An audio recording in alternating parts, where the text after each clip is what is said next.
So recently you went to your doctor and they gave you some news. You might be insulin resistant, pre-diabetic, or possibly type 2 diabetic, which is something that I walked through and then decided I'm not going to stay that way.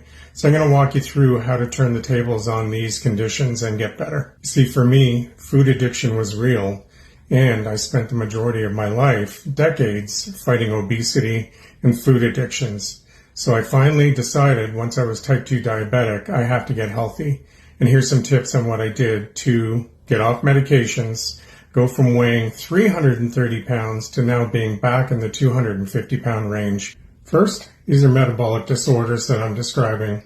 And what we have to do is look at our eating. So for me, because I was 330 pounds addicted to food, I had to really address my lifestyle and making some simple changes. And that started with getting rid of carbohydrates, eating multiple times a day, and minimizing it to 1 and 2 meals a day, and getting rid of snacking. Once I did this, my blood sugar started to come down pretty quickly, my blood pressure started to normalize, and the weight started to fall off, because the problem is you're insulin resistant and your body's drowning in insulin production, which then, because it's overflowing in your body, is causing fat storage.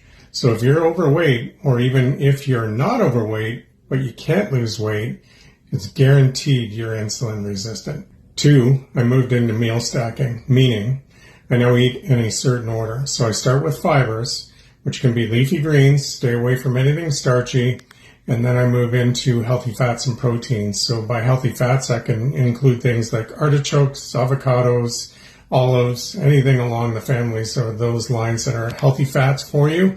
And then I move into proteins. And in my case, I am carnivore, so that will include beef, chicken, fish.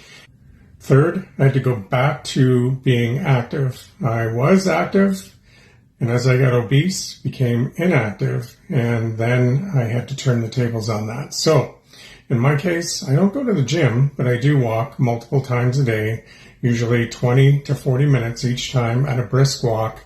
And that's all you really need to activate muscles in your body to be able to get your body into fat burning mode instead of fat storing mode. Fourth, I also make sure I go to bed at a decent hour. So in my case, I'm in bed by 10 o'clock at night, and I get 7 to 8 hours sleep minimum per night. And guys, no snacking before you go to bed, because you're taking that to bed with you. And it will stay with you all night and keep your metabolism active, which is not what you want. You want to make sure you stop eating at least 3 hours prior to bedtime. And even better, if you can avoid eating in the morning when you get up, which I know will probably be hard in the beginning because your body's talking to you. Those are hormones that are just telling you, I want to eat. And that will go away. That's just ghrelin speaking to you. And as you get into this, you'll find those hormones will quiet down. It'll get easier.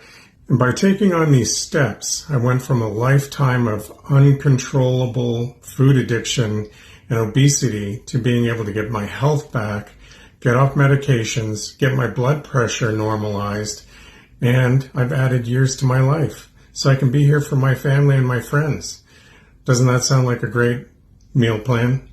Let's go. If I can do it, you can do it. I'm here to help. Reach out in the comments and say, hey, I want to know more.